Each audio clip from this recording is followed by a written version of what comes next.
வணக்கம். இது ஈரோப் தமிழின் இரவு நேர பிரதான செய்திகளுடன் இணைந்து கொள்ளும் நான் லக்ஷனா சரத்குமார். முதலில் தலைப்புச் செய்திகள். கொட்டி தீர்க்க போகும் கனமழை யாழ் மாவட்டம் வரலாறு காணாத இடத்தை சந்திக்கும் என்று எச்சரிக்கை. நுவரெலியாவில் நீர் விமானம் விபத்து, விமானிகள் காயம். கடன் மறுசீரமைப்பு தொடர்பில் ஜெர்மனிக்கும் இலங்கைக்கும் இடையில் ஒப்பந்தம் கைச்சாப்பு. பிரதமருக்கு எதிராக நம்பிக்கையில்லா பிரேரணை, எதிர்க்கட்சிகள் தீர்மானம். தரம் 6 மாணவர்களின் சர்ச்சைக்குரிய ஆங்கில பாட பகுதி நீக்கப்படும், கல்வி அமைச்சு தகவல். வீதி விளக்குகளுக்கு பாவிக்கப்படும் மின்சார கட்டணத்தை பொதுமக்களிடம் அறவிடுவதற்கு புதிய யோசனை. 5 பேர் உயிரிழக்க காரணமான சட்டவிரோத மதுபான உற்பத்தியாளர் தலைமுறை. இனி தொடர்வது விரிவான செய்திகள்.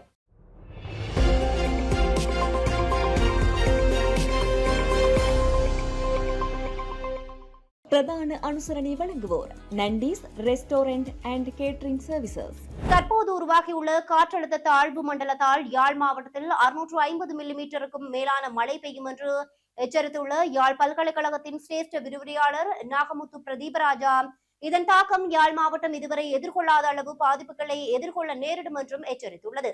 வங்காள விரிகுடாவில் நிலை கொண்டுள்ள குறைந்த காற்றழுத்த தாழ்வு குறித்து பொதுமக்களுக்கு விழிப்புணர்வு வழங்கும் வகையில் யாழ் ஊடக அமையத்தில் இன்றைய தினம் ஊடக சந்திப்பொன்றை முன்னெடுத்த நாகமுத்து பிரதீபராஜா மேலும் தெரிவிக்கையில், தற்போது உருவாகியுள்ள தாழ்வு மண்டலமானது நாட்டின் கிழக்கு கடற்கரையை நோக்கி நகரவுள்ளது. இது மணிக்கு 9 கிலோமீட்டர் வேகத்தில் நகரவுள்ளது என எதிர்பார்க்கப்படுகிறது. இதனால் 60 கிலோமீட்டர் வேகத்தில் காற்று வீசும் என எதிர்பார்க்கப்படுகிறது. குறிப்பாக 1970 ஆண்டுகளுக்கு பின்னர் ஜனவரி மாதத்தில் உருவாகியுள்ள 21வது தாழ்வு மண்டலமாக அமைகிறது. ஆனாலும் கடந்து சென்ற தாழ்வு மண்டலங்களை விட இது அதிக தாக்கத்தை ஏற்படுத்தும். அதாவது இதன் நகரும் பாதை கடல் பகுதியாக இருந்தாலும் வடக்கு நோக்கி நகரும் போது தரையையும் ஊடறுத்து செல்ல உள்ளது. அத்துடன் மிக குறைந்த அளவு வேகத்தில் நகர்வதால் எதிர்வரும் 8, 9, 10 திகதிகளில் கிழக்கு மாகாணம் பாரிய மழை வீழ்ச்சியை எதிர்கொள்ள வாய்ப்புள்ளது. அத்துடன் 9, 10 திகதிகளில் யாழ் மாவட்டம் மிக அதிக மழை வீழ்ச்சியை எதிர்கொள்ள உள்ளது. இதன் தாக்கம் டித்வா புயலால் தென்பகுதி எதிர்கொண்ட பேரழிவுகளை விட அதிகமாக இருக்கும் எனவும் எதிர்பார்க்கப்படுவதாக தெரிவிக்கப்பட்டுள்ளது. அத்துடன் இந்த பாதிப்பால் விவசாயிகள் பாரிய பயிரழிவுகளை எதிர்கொள்ள நேரிடும் என்றும் எச்சரித்த அவர், துறைசார் அதிகாரிகள் இது தொடர்பில் துரித முன்னேற்பாடுகளை முன்னெடுப்பது சிறந்தது எனவும் தெரிவித்தார். எனவே பொதுமக்கள் இந்த விழிப்புணர்வு எச்சரிக்கையை அவதானத்தில் கொண்டு தங்களது பாதுகாப்பை உறுதி செய்வது அவசியம் எனவும் வலியுறுத்தினார். கிகரி ஏரியில் தரையிறங்க தயாரான நீர் விமானம் ஒன்று இன்று பிற்பகல் 12:30 மணியளவில் விபத்துக்குள்ளாகி வீழ்ந்துள்ளது. குறித்த விமானம் விபத்துக்குள்ளானதில் அதிலிருந்து 2 விமானிகள் காயமடைந்து நுவர்லியா மாவட்ட வைத்தியசாலையில் அனுமதிக்கப்பட்டுள்ளதாக தெரிவித்தார். நுவர்லியாவிற்கு வருகை தந்துள்ள சுற்றுலா பயணிகள் குழு ஒன்றை ஏற்றிச் செல்வதற்காகவே வந்தபோது இந்த விமானம் இவ்வாறு விபத்துக்குள்ளாகியுள்ளதாக போலீசார் தெரிவித்தனர். விமானத்தில் இருந்த 2 விமானிகளையும் ஏரியில் படகு சவாரி செய்து கொண்டிருந்தவர்கள் மீட்டுள்ளதாக தெரிவிக்கப்பட்டுள்ளது. வெளிநாட்டு கடன் மறுசீரமைப்பு செயல்முறையின் ஒரு பகுதியாக ஜெர்மனிய கூட்டாட்சி குடியரசுக்கும் இலங்கை ஜனநாயக சோசலிய குடியரசுக்கும் இடையில் கடன் மறுசீரமைப்பு தொடர்பான இருதரப்பு ஒப்பந்தம் ஒன்று கைச்சாத்திடப்பட்டுள்ளது. இந்த ஒப்பந்தமானது வெளிநாட்டு கடன் மறுசீரமைப்பு செயல்முறையில் ஒரு முக்கிய மைல்கல்லை குறிப்பதாக நிதி அமைச்சு தெரிவித்துள்ளது. அதுடன் கடன் நிலைத்தன்மையை மீட்டெடுப்பதற்கும் அதன் மூலம் இலங்கையின் பொருளாதாரத்தை மீண்டும் கட்டியெழுப்புவதற்கும் இந்த செயல்முறையை விரைவாக நிறைவு செய்வதற்கான இலங்கை அரசாங்கத்தின் தொடர்ச்சியான அர்ப்பணிப்பையும் இது பிரதிபலிக்கிறது. உத்தியோகபூர்வ கடன் வழங்குனர் குழுவுடனான புரிந்துணர்வு ஒப்பந்தத்தை இறுதி செய்ததன் பின்னரும் இருதரப்பு கலந்துரையாடல்கள் மூலமாகவும் நிலுவையில் உள்ள கடன்களை மறுசீரமைப்பதனூடாக இலங்கைக்கு கடன் நிவாரண நடவடிக்கை ஒன்றை வழங்க ஜெர்மனிய கூட்டாட்சி குடியரசு இணக்கம் தெரிவித்துள்ளது. நிதி அமைச்சில் நடைபெற்ற இந்த நிகழ்வில் இருதரப்பு ஒப்பந்தத்தில் இலங்கை அரசாங்கத்தின் சார்பில் நிதி திட்டமிடல் மற்றும் பொருளாதார அபிவிருத்தி அமைச்சின் செயலாளர் கலாநிதி கர்ஷன சூரிய பிரமவும், ஜெர்மனிய கூட்டாட்சி குடியரசின் சார்பில் ஜாரா கெசல்பாத் அவர்களும் கையெழுத்திட்டனர். இந்த ஒப்பந்தத்தின் கீழ் மறுசீரமைக்கப்படவுள்ள மதிப்பிடப்பட்ட கடன் தொகை சுமார் 188 மில்லியன் யூரோக்கள் என தெரிவிக்கப்படுகிறது. இந்த ஒப்பந்தத்தினூடாக ஜெர்மனிக்கும் இலங்கைக்கும் இடையில் நிலவும் வலுவான மற்றும் நீண்டகால இருதரப்பு உறவுகளை மேலும் வளர்த்துக் கொள்ள முடிவதுடன் ஜெர்மன் அரசாங்கம் நீண்டகாலமாக வழங்கி வரும் தொடர்ச்சியான ஒத்துழைப்புக்கு இலங்கை அரசாங்கம் தனது நன்றிகளையும் தெரிவித்தார். கல்வி மறுசீரமைப்புகளின் ஒரு பகுதியாக வெளியிடப்பட்ட தரம் 6க்கான ஆங்கில பாட தொகுப்பில் உள்ள குறைபாடுகளை கண்டித்து கல்வி அமைச்சரான பிரதமர் ஹரணி அமரசூரியவுக்கு எதிராக நம்பிக்கையில்லா பிரேரணையை கொண்டுவர எதிர்க்கட்சிகள் தீர்மானித்துள்ளன.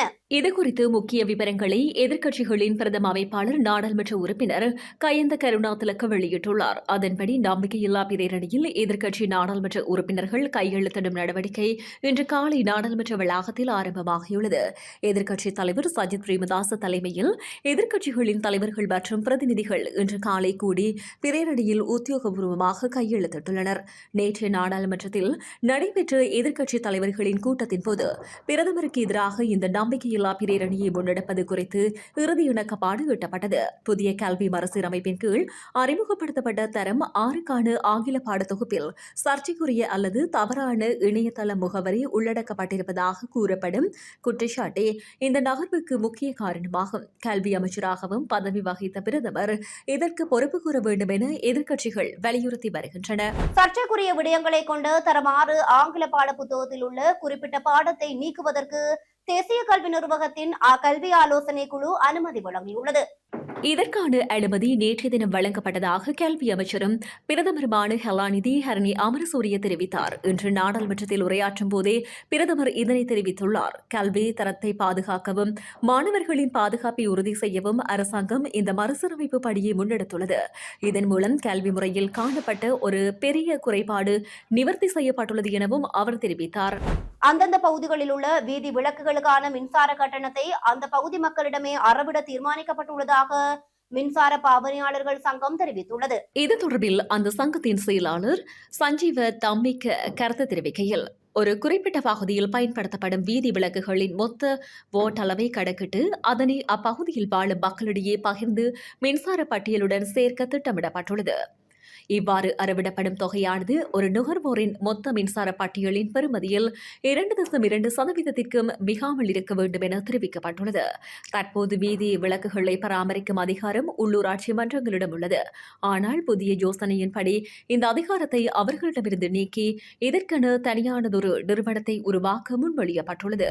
வெண்ணப்புவ தம்பரவல பகுதியில் சட்டவிரோத மதுபானம் அருந்தி சுகவீனமடைந்த 7 பேர் தற்போது நீர்கொழும்பு மாவட்ட பொது மருத்துவமனையில் சிகிச்சை பெற்று வருவதாக தென்னப்புவ போலீசார் தெரிவித்துள்ளனர்.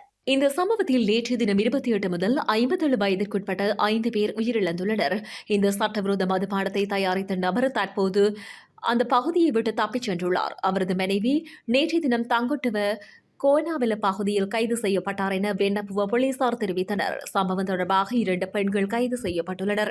மேலும் கைது செய்யப்பட்ட மற்றொரு பெண் இந்த மதுபானத்தை விற்பனை செய்த நபர் ஆவார். உயிரிழந்தவர்கள் தொடர்பான நீதவான் விசாரணை நேற்றைய தினம் மதியம் மாரவில நீதவான் திணிந்து சமரசிங்கவினால் நடத்தப்பட்டது. மேலும் அவரது உத்தரவின் பேரில் உயிரிழந்தவர்களின் பிரேத பரிசோதனைகள் இன்று சிலாபம் பொது மருத்துவமனையில் நடத்தப்பட்டுள்ளது. வெனிசுலா நாட்டுக்கு சொந்தமான சுமார் 5 கோடி பீப்பாய் மசகு எண்ணெய் அமெரிக்காவிடம் ஒப்படைக்கப்பட உள்ளதாக ஜனாதிபதி டொனால்ட் ட்ரம்ப் தெரிவித்துள்ளார். அமெரிக்க ஜனாதிபதி தனது ட்ரூத் சோஷியல் தளத்தில் இதுகுறித்து பதிவிட்டுள்ளார். வெனிசுவேலா தன்னிடம் உள்ள 30 முதல் 50 மில்லியன் பீப்பாய்க்கு மசகு எண்ணெய் அமெரிக்காவிடம் ஒப்படைக்கும். இது சர்வதேச சந்தை விலையில் விற்பனை செய்யப்படும் என்று குறிப்பிட்டுள்ளார். இந்த எண்ணெய் விற்பனை மூலம் திரட்டப்படும் நிதியானது ஜனாதிபதியின் நேரடி கட்டுப்பாட்டில் இருக்கும் என தெரிவிக்கப்பட்டுள்ளது. இந்த திட்டத்தை உடனடியாக செயல்படுத்த அமெரிக்க எரிசக்தி துறை செயலாளர் கிறிஸ் ரைட்டிற்கு ட்ரம்ப் உத்தரவிட்டுள்ளார். இந்த திட்டத்தை உடனடியாக செயல்படுத்த அமெரிக்க எரிசக்தி துறை செயலாளர் கிறிஸ் ரைட்டுக்கு ட்ரம்ப் உத்தரவிட்டிருந்ததுடன் இந்த திட்டத்தை உடனடியாக செயல்படுத்த அமெரிக்க எரிசக்தி துறை செயலாளர் கிறிஸ் ரைட்டுக்கு ட்ரம்ப் உத்தரவிட்டுள்ளார். இந்த நிதி யாருக்கும் அநியாயமாக சென்றடையாது. இது வெனிசுவேலா மக்களின் நல்வாழ்வுக்கும் அமெரிக்காவின் நலன்களுக்கும் மாத்திரமே செலவிடப்படும் என்பதை நான் உறுதி செய்வேன் என ட்ரம்ப் தனது பதிவில் வலியுறுத்தியுள்ளார். வெனிசுவேலாவின் தற்போதைய அரசியல் சூழலுக்கு மத்தியில் அந்த நாட்டின் எண்ணெய் வளங்களை அமெரிக்கா கையாள்வது சர்வதேச சந்தையில் பெரும் மாற்றத்தை ஏற்படுத்தும் எனவும் எதிர்பார்க்கப்படுகிறது. செய்திகளின் நிறைவாக இனி மீண்டும் தலைப்புச் செய்திகள். கொட்டை தீர்க்க போகும் கனமழை யாழ் மாவட்டம் வரலாறு காணாத இழப்பை சந்திக்கும் என்று எச்சரிக்கை. நுவரெலியாவில் நீர் விமானம் விபத்து, விமானிகள் காயம். கடன் மறுசீரமைப்பு தொடர்பில் ஜெர்மனிக்கும் இலங்கைக்கும் இடையில் ஒப்பந்தம் கைச்சாப்பு. பிரதமருக்கு எதிராக நம்பிக்கையில்லா பிரேரணை, எதிர்க்கட்சிகள் தீர்மானம். தரம் 6 மாணவர்களின் சர்ச்சைக்குரிய ஆங்கில பாடப்பகுதி நீக்கப்படும், கல்வி அமைச்சு தகவல். வீதி விளக்குகளுக்கு பாவிக்கப்படும் மின்சார கட்டணத்தை பொதுமக்களிடம் அறவிடுவதற்கு புதிய யோசனை. 5 பேர் உயிரிழக்க காரணமான சட்டவிரோத மதுபான உற்பத்தியாளர் தலைமுறை. இத்துடன் ஈரோப் தமிழின் இரவு நேர பிரதான செய்திகள் நிறைவடைகின்றன. தொடர்ந்து நமது செய்திகளுடன் இணைந்திருங்கள். வணக்கம்.